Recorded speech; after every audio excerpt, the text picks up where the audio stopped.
Hi, Captain Steve for BoatTest.com, and in this video, we're going to conduct a features inspection and performance evaluation of the all-new Chaparral 247 SSX Black Edition.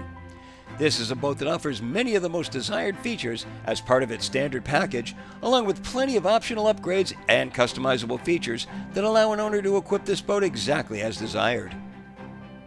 First things first, let's talk about what makes the Black Edition package.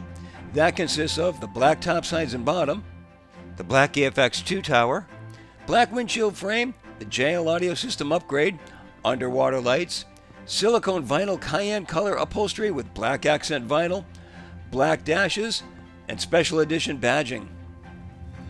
Now let's move through the 247 SSX and take a look at the amenities, starting with the cockpit. Seating wraps nearly all the way around, starting with a bench seat to starboard with beverage holders and a speaker under the bolster, and already the premium level treatments are coming across. The upholstery is Envision silicone vinyl. All decking is self-draining and covered with SeaDek non-skid matting. All side panels are vinyl wrapped. Up to 5 color packages are offered. Underneath the bench there's a molded 50-quart self-draining cooler. To port, there's an aft-facing chaise that runs across the stern in L fashion, and a pedestal table mount completes the picture. Stainless beverage holders, a grab handle, and speaker are recessed under the padded bolster. Storage is under the corner seat and the port seat, which also includes dedicated storage for a water toy inflator. Grab the handle to the top of the seat back and pull aft to convert to forward-facing seating. That port seating includes a flip bolster. There's a recessed armrest with a stainless beverage holder. Ahead, there's a lockable glove box with connectivity inside and a stainless grab handle below. A grab handle at the armrest would also be a nice touch. In the center of the deck, there's additional storage. Of course, we already discussed the EFX2 Sport Tower overhead. As we make our way to the bow, the 23-inch wide walkthrough can be closed off with an air dam to keep things comfortable on those chilly mornings. When open, it lies flush to the port console. It wouldn't be fair to say that the bow is laid out in the usual bow rider fashion, even though it's lounge seating to both sides. Chaparral just goes a bit further, and it adds wider padded bolsters that wrap fully around the bow. The upholstery is more of the Envision cayenne silicone, and the two-tone continues along with the diamond stitching, and a gentle curve to the seat back is added for comfort. The forward cushion lifts out to reveal a non-skid step to the bow. Under that step is a self-draining insulated cooler, and notice in front of that, there's a pedestal mount for the bow table. Dual stainless beverage holders are to both sides, and speakers are tucked under the bolster so they don't cut into your back. Stainless grab rails are full length. The port seat back lifts to reveal dedicated storage for the table, pedestal, and bow filler cushion that converts the bow to a sun pad. Additional storage is under the starboard seat back, and notice how both hatches are held open with gas support struts. As expected, there's forward access to an anchor locker with a lift and lock latch. Pull-up cleats are to both sides, but I'd like to see a center-mounted cleat and a forward flip nav light that can rotate flush. 2 steps to the starboard quarter lead us to the 42-inch deep stern that has the now much sought-after Infinity Power Step. Control switches are right at the starboard bulwarks to activate the step, and it not only makes a comfortable place for reboarding, but an ideal place for a couple to relax with their drinks. Those beverage holders are also combination rod holders, so go ahead and wet a line while relaxing. The sun pad can convert from seating that favors both the pad itself and the aft cockpit seating to an aft-facing chaise lounge. A fixed seat is just a port, and both are meant to be used while at anchor, beached, or otherwise not underway. The storage under the port seat goes all the way into the storage under the cockpit seating, so go ahead and put the long boards in here. At the transom underneath, there's a stereo remote. Now let's move to the operational features.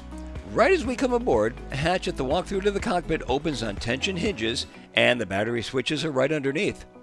There's a fuel fill and 6-inch cleats to both port and starboard. A pull on the grab handle below the aft seat is all it takes to access the engine compartment, and dual support struts ease the opening. Notice ahead of it, there's convenient storage for supplies. Here, the installation leaves plenty of room for daily checks and viewing the bilge area, and I like that it's a manual open, so it's quick and easy. The helm is nicely configured with dual 7-inch Simrad multifunction displays that can be user configured to show a wealth of information. 4 push-button electrical switches run down both sides of the console. The wrap steering wheel is mounted to a tilt base. A stereo that includes connectivity is tucked under the starboard bulwarks with a beverage holder just behind. The seat is a wraparound bucket style with wings to the backs that allow for swiveling the legs without swiveling the seat. But it still has Chaparral's proprietary controls for swivel and slide at the front of the seat in visible locations. Anyone who has hunted under the seat for the controls has gotta love that. And there's also a flip bolster. While this is a new model, she's still very much a Chaparral with the company's extended V-plane hull that works so well, giving us quick plane times with little bow rise. Safety is enhanced by the 42-inch freeboard in the bow, tapering to 36 inches at midships and 28 inches at the stern. Now, it's important to understand that you don't have to go all in with the Black Edition upgrades to get the 247 SSX. You can still get the same boat with the same handling and comfort, but with a slightly less elevation to the bells and whistles. You can even get a 250 horsepower 4.5-liter Mercury engine with a Bravo 3 outdrive. Now, let's see what kind of performance we got out of our test boat. Our test boat was powered by the mid-range 300 horsepower 6.2-liter Merc Cruiser with a Bravo 3 outdrive. Spun up to 5,000 RPM, our speed topped out at 47.8 miles per hour in light chop across the lake. In better conditions, Chaparral tested her and got a top speed of 50.3. Our best cruise came in at 3,500 RPM and 30.8 miles per hour. It was at that speed that the 9.5 gallon per hour fuel burn translated into 3.3 miles per gallon and a range of 176 statute miles, all while still holding back a 10% reserve of the boat's 60-gallon total fuel capacity. This was a very fun boat to drive. Manners were impeccable and the boat was propped perfectly. Never cavitated in turns, and when it got cloudy and windy at the end of the test day, she hungrily ate up the lake chop. Chaparral set out to create a boat that packs elegance, style, performance, and innovation into one of the most competitive length categories on the market. The result is this 247 SSX. By adding the features of the Black Edition, it just upped the ante on the competition. Compared to other luxury bow riders on the market, this one is surely going to get more than its share of attention. And that's my full features inspection and performance evaluation of the all-new 247 SSX Black Edition from Chaparral. For BoatTest.com, I'm Captain Steve. We'll see you on the water.